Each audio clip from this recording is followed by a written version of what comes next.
Ақкөл өлкесінде дүниеге келген су және ауа райы қызметі жүйесінің әуе қатынасы ауа райы орталығының аға ғылыми қызметкері, география ғылымдарының кандидаты, жазушы аудармашы Хүрің Алыген Қаңғай Сайқын туған жеріне келді. Көптеген орыс ақындары мен шығыс ақындарының шығармаларын аударған жазушыны біз студияға шақырып әңгіме өткіздік. Эхлээд та өөрийгөө үзэгч танилцуулна уу? Аль нутгийг ямар сургуульд төгссөн? За баярлалаа. Төрж өссөн үлгийн нутагт ирээд энэ радио телевизэд ярилцлага өгч байгаад туйлын баяртай байна. За би 1954 онд Баян-Улгийн аймгийн Цагаан Нуур сумын Цагаан Хөтөл гэдэг өвөлжөөнд төрсэн хүн байгаа юм. За 1972 онд 10 жилийн сургууль төгссөн. 1978 онд Одесс хотын Ус цагуурын дээд сургууль төгссөн. Тэрнээс хойш одоо тасралтгүй Монголын ус цагуурын албаны тэр дотроо нислэгийн цагуурын салбар, тэр дотроо радио локацийн салбарт ажиллаж байгаа. Өөрөөр хэлбэл би үүл томдос цагаагаарын аюултай үзэгдэл судалж Монголын иргэний агаарын тээврийн болон олон улсын одоо иргэний нисгийн аюулгүй байдлыг хангах ийм албанд одоо 37 дахь жилдээ зүтгэж байгаа. Одоо бол би нислэгийн цагуурын төвийн эрдэм хэмжлэгийн ахлах ажилтнаар ажиллаж байна. Ямар сэдвээр эрдэмийн зэрэг хамгаалсан? Би яг үйлдвэрлэл дээр голчлон ажилласан. Өөрөөр хэлбэл одоо цагаагаарын тийм онцгой мэдээгээр иргэний нисгийг хангадаг. Гэхдээ бас судалгааны хажуугаар ажил тасралтгүй хийж ирсэн энэ хугацаанд. Тэгээд Монгол орны төвийн нутагт ажиглагдах цагаагаарын төвийн нутагт ажиглагдах яг Монгол орны төвийн нутагт ажиглагдах конвекцийн үйл тэрнтэй холбоотой цагаагаарын үзэгдлүүд гэсэн ийм сэдвээр дэд докторийн зэрэг хамгаалсан. Одоо бас яг энэ сэдвээр дэлгэрүүлээд радио локац, хиймэл дагуул, аэросиноптикийн цогц судалгаа гэсэн явгаараа бас одоо ийм докторийн зэргийн юм бичээд байж байгаа. Тэгээд энэ намраас хамгаалахаар ингэж явж байгаа. Манай улсад дэлхийд бас нэг цагуурын өөрчлөлт ихээр явагдаж байна гэдэг юм л да. Таны ажигласнаар энэ 30 жилд ямар өөрчлөлтүүд орсон манай улсын хувьд? Таны ажигласан нутгийн хувьд? За мэдээж энэ дэлхийн уур амьсгалын өөрчлөлт бол маш эрчимтэй явагдаж байна. За манай орны хувьд бол ер нь дунджаар сүүлийн 60 жил, 60 гаруй жилд 2.1 градусаар дулаарсан гэж байдаг. Уур амьсгал ерөөсөө агаарын температур гэдэг юм уу тийм ээ. Мэдээж ингээд хүний халуун бол 1-2 градусаар хүн халуурахад тийм ээ. Яаж одоо би тавгүй байдалд ордог үлээ. Дэлхийн мөн адилхан юм одоо амьд цогц юм. Ингээд өөрчлөгдөхөөр тэр нөгөө цогц юу глобальны юм болохоор бас нэлээд өөрчлөлт ордог юм байна. Мэдэгдэхүйс өөрчлөлт орж байгаа ерөөсөө. Өөрөөр хэлбэл зүгээр энэнийг дагаад бас цагаагаарын тэр аюултай үзэгдлийн одоо давтамжууд тийм ээ. Тэрний одоо юмсууд нь бас өөрчлөлт орж байгаа. Ер нь илт өөрчлөгдөж байгаа гэдгийг хэлэх хэрэгтэй. За эцэст нь энэний одоо нөлөө бол цөлжилт одоо эрчимтэй явагч байна. Монгол орны одоо 70% нь бараг одоо цөлжилтэнд өртөөд байна гэсэн ийм одоо судалгааны дүн байдаг. Ер нь өөрчлөгдөж байна. Илт нүдэн дээр. Таны мэргэжил бас их ховор мэргэжил юм байл да. Тэгэхээр таны мэргэжлэр мэргэжсэн бас манайд хэр зэргийн мэргэжил байдаг юм.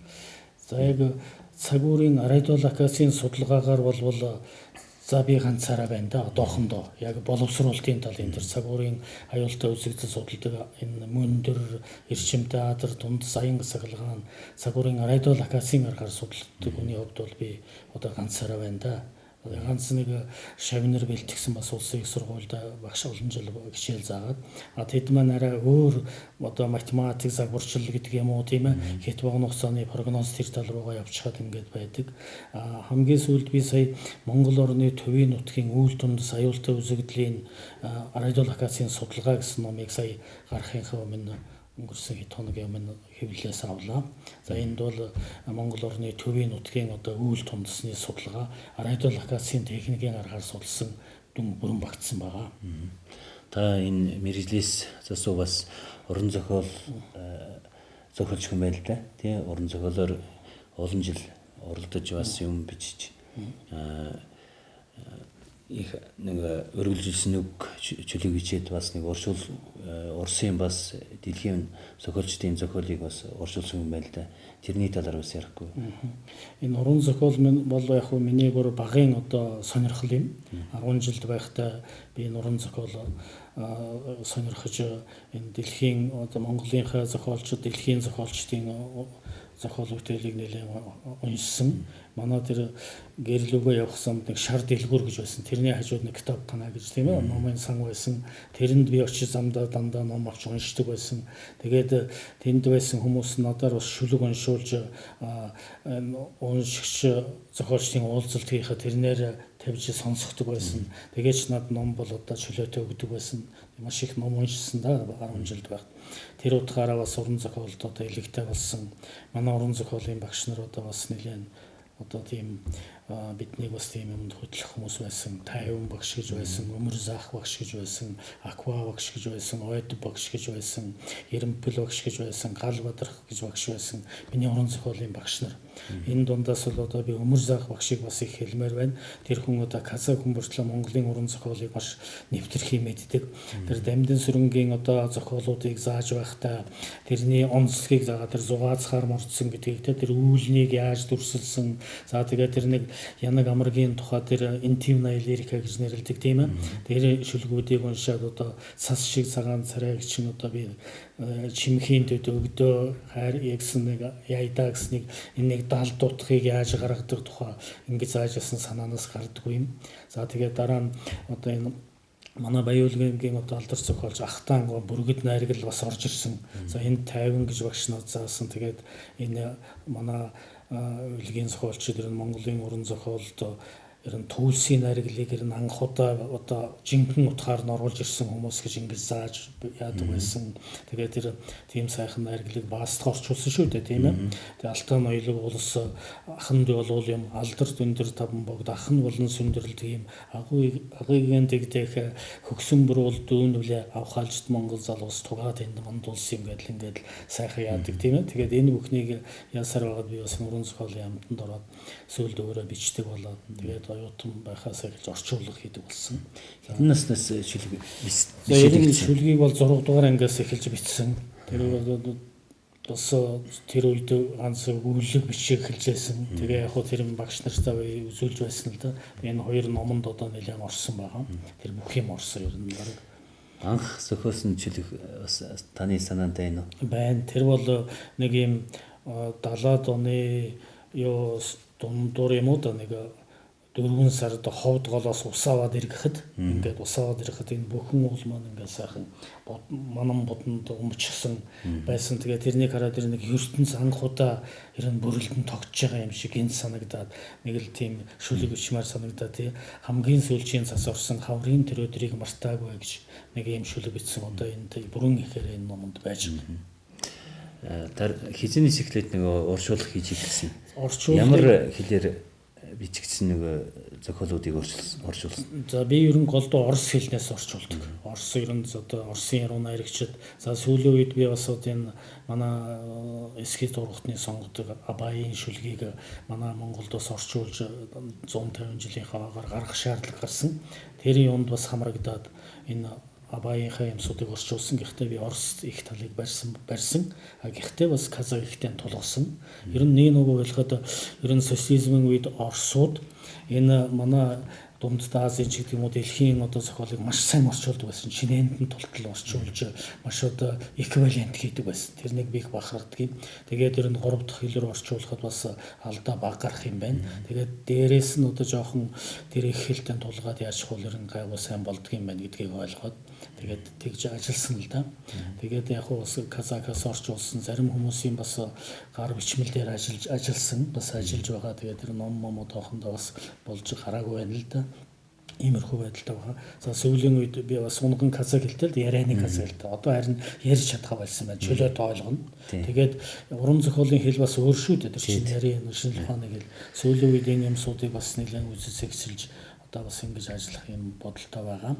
За яг хуу ерөн голдуу яруу найраг орчуулсан. Тэгвэл Чингис Айтматовын сүүлийн үеийн ормонуудыг бас нэлээд сонирхож Кассандрын тамга гэдэг ормоныг орчуулсан байгаа. За өгүүлэлгүүд бол бас орчуулсан байгаа.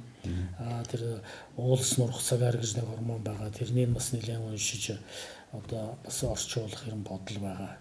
Оросын зохиолчдоос аль зохиолчдын зохиолыг орчуулсан? За ер нь сонгодог зохиолчд гэдэг юм уу тийм ээ. Тэрнээс эхэлсэн л Сергей Есенины шүлгийг би бас 8 дугаар ангид байхдаа 7 дугаар ангид байхдаа нэг жижиг орос хэлний номоос нэг хус гэдэг шүлгийг Белая Береза Подмая Окно гэдгийг уншаад хажууд нь Сергей Есенины зураг нь байсан тийм одоо маш залуухан тийм тэрнийг хараад сэтгэл хөдлөө тэрнийг орчуулад бас тэр Карима гэдэг багш байсан баха. Тэр хүндээ бас уншиж өгч хэлээс асуулж байсан санагдана. Тэгээд тэрнээс хойш яваад Одесст дээд сургуульд очиад Оросын яруу найраг нэлээд нэвтэрхээ уншсан л да. Яруу найраг нэлээд сайн уншсан. Ялангуяа Чингис Айтматовыг бүрэн уншсан тэр үед. Тэгээд Чингис Айтматовын тухай бичсэнийг бүрэн уншсан. Тэгээд дараа нь одоо Есенин, Пушкин, тэгээд тэр үеийн одоо Евтушенко, Рождественский, Вознесенский гэдэг сонгодог зохиолчд одоо Оросын төрийн шагналд болсон шүү дээ. Одоо тийм зохиолчдыг уншаад тэр бол эстрадная лирика гэж нэрлэдэг байсан. Нэг тайзны уншдаг тийм одоо хуулгын Маяковскийн байрлалаар бичигдсэн. Гэтэл дараа нь Гентийн энэ Уровцовыг олж аваад Есенийг үргэлжлүүлэх шийдэг. Тэгээд хажуугаар нь Тихая лирика гэж намун инг гэж бас байдаг юм байна гэж мэдээд тэр Есенийг үргэлжлүүлэх гэж нэлээд нэрд гарсан тэр Уровцовыг уншсан. Тэгээд надад маш их таалагдсан. Нэг энгийн мөртлөө тийм ээ. Тэгээд их уянгалаг юм хүн байсан. Есенин бол ерөөсөө байгальтай одоо нэгдчихсэн хүн шүү дээ. Өөрөөр хэлбэл энэ хүн ч гэсэн тийм байдалтай байгаа юм л да.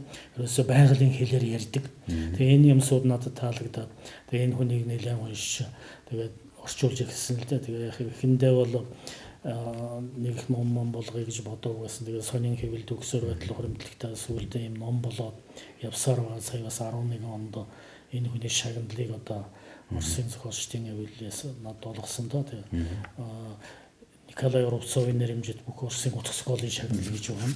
Тэгээд тийм болгодог болсон дэлхийгээс одоо гадаад хүн бий авсан байна лээ. Тэгээд Москва хотоос авсан юм уу? Москвад очиод төрсөн нутгаар нь 7 хоног аялал хийж яваад тэгээд очиод энэ ном аваад дипломтой одоо тийм юм байна лээ. Манай улсаасаас нь чагнал байгаа юм даа. Монголын үндэсний чөлөө зохиолчдын холбооны шагналтай 2009 онд өгсөн. Одоо энэнийг миний орчуулга эссе нийтлүүдийн төлөө өгсөн юм. Одоо энэ орчуулга тэгээд нэлээд эссе бичсэн л да. Нэг ялангуяа хүний тухай нэлээд эрэг зүйлсэн хүн гэж юм бэ. Одоо хүний одоо эрдэнэ мөн чанарын тухай нэлээд суврал эссе дараа нэг нийгмийн ёс суртахууны тухай архины орон буюу өөрснийгөө шинжих үү, тэжээврийн улс буюу өөрснийгөө шинжих үү, бидний төрийн өндөр сэнти буюу бидний хобби энэ төр гэсэн юм нэлээд шүүмжилт гэдэг юм уу нийгмийн одоо эссенүүд бичиж энэ төлөө чөлөө зохиолч холбоо шагналаа өгсөн юм. Казах зохиолчдоос уран бүтээл хэр зэрэг орчуулсан бэлээ? За би ер нь ямар зохиолчдын уран бүтээлийг Казах зохиолчдоос одоо социализмын үеийн одоо манай Казахын алдарт Олжас Сүлейменов, Мухтар Шахановын хоёрыг нэлээд уншсан. Тэгээд Мухтар Шахановын юмсуудыг нэлээд орчуулсан. Тэгээд энд одоо бас жоохон мэрсэр орсон байна. Тэгээд тэд бол мундаг одоо бас онцлогтой яруу найрагч л да. Тэгээ яг их хэлээс нь орчуулахгүй бол бас одоо орос хэл дамжуулах нь бас учир дутагдaltaй болоод бид нэг цаашаа явж чадаагүй. Ягаад гэвэл казах хэлнээс орчуулбал илүү байгаа байхгүй. Тийм учраас яг орчуулснаа бас нэлээд тулгаж үзээд энэ номонд оруулсан байна. Нэг казак Монгол уран зохиолчдын харьцуулж үзэхэд эднэрийн уран бүтээлийг зөвөр яг би бас ер нь Монголын уран зохиол бол яг одоо энэ хуучин зөвлөлт холбоос улсын тийм ээ одоо уран зохиолчдын нөлөөнд дор явж ирсэн гэсэн. Шууд нөлөөнд дор явж ирсэн гэж хэлж болно. Ер нь Дамжин Сүрэнгогоос эхлээд тийм ээ одоо тэгээ манай явуухлан одоо яруу найргийн талын тийм ээ баривдаг хүмүүс үргэлж сүгийн зохиолын Эрдэнэ гооч гэдэг юм уу, Мегмар гооч гэдэг юм уу тийм ээ аз жүжигийн зохиолч Намд гооч гэдэг. Ер нь одоо энэ зөвлөлт Орос зөвлөлтийн зохиолчдын нөлөөнд дор одоо хөгжиж ирсэн гэж шууд хэлэх ёстой. Тэдний арга барилаар магадгүй одоо жишээлбэл Эрдэнэгог одоо хин Чеховч гэдэг юм уу тийм ээ тийм арга барилаар Оросын зохиолч за Мегмаргог одоо Чингис Айтматовч гэдэг юм уу тийм ээ тийм арга барилаар одоо энэ юмсуудаа бичсэн илт бас нөлөөлсөн харагддаг. Гэхдээ тэд бол тухайн үед нэг бүтээлчээр суралцах гэж тийм ээ тийм яриа байдаг байсан. Үнэхээр бүтээлчээр суралцаж Монгол хөрсөндөө тийм ээ одоо Монголын зохиолыг Монгол зохиолыг бичих байсан л да. Энэ утгаараа бол ер нь одоо маш их холбоотой байсан гэж хэлж болно. Яруу найрагч гэсэн одоо бас ер нь бас тэр Орос зөвлөлтийн уран зохиолоос бүтээлчээр суралцж бичдэг байсан л да. Одоо гайдаг багт юм Маяковский гэдэг юм уу тийм ээ ийм байдлаар бичиж байсан. Гэхдээ Орос зөвлөлтийн уран зохиол бол манайхаас нэг онцлог юм би. Ягаад гэвэл тэр социалист реализм гэдэгт за бас нэг тэгтлээ баригдахгүй бичиж чадж байсан. Ягаад гэвэл тэр цензурыг ямар нэгэн аргаар даваад тэр олон газар сэтгүүлүүд хэвлэгддэг.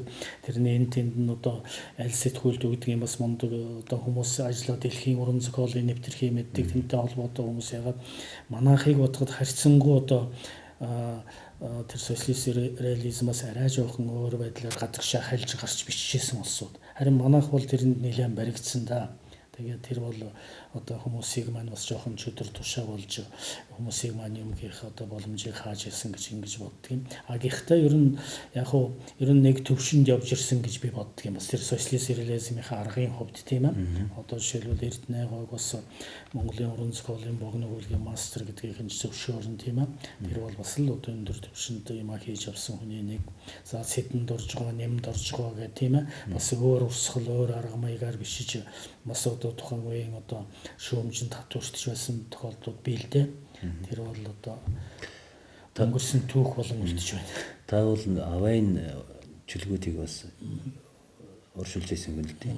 Тэр бас авайг харьцуулах тэр үед Монголын уран зохиолтой бас хүн байр зохиолч. Тэр авай юугаараа онцлогтой бол таны бодлоор. За авай бол одоо яг хөргүй нисхий тургатнаас нөлөөлчдийн тийм ээ. Аргагүй одоо 19-р зууны сонгодог юм. Тийм тэр утгаараа бол ер нь одоо зөөрлөхөд хэцүү дээ. Ягаад гэвэл тэр хүн чинь нэгэнт сонгодог. Тэр тухайн үеийн тэр өөрийн гүн ухаан тийм ээ. Тэрнээр өөрөө тэгээд өөрийгөө боловсруулад өндөр хэмжээнд дэлхий дээр одоо дорны сонгодгоо орчихсон хүн шүү дээ. Тэгэхээр одоо тэр хүнийг бас одоо яг өнөөгийн манай 19 20 дугаар зууны хүмүүстэй зөөрлөхөд бас хэцүү юм. Тэр хүний бүтээл бага зөөхөн. Ерөөсөө хоёрхан л бот байдаг шүү дээ. Гэхдээ тэр бичсэн юм агуулга гүн тэр одоо яруу найргийн мастерство маш өндөр. Ийм учраас бол яг би нэг одоо харьцуулмаар байна. Ягаад гэвэл тэр хүн бол одоо дорны сонгодог хэвээр үлдсэн.